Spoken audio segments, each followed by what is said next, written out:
Уважаемые земляки, я хочу поздравить всех с наступающим Новым годом. 2014 год для Серпухова был удачным и успешным годом.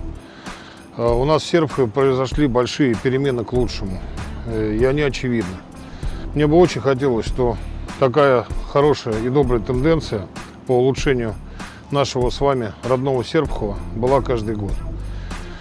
К сожалению, 2015 год, наверное, будет достаточно тяжелым ввиду тяжелой экономической ситуации.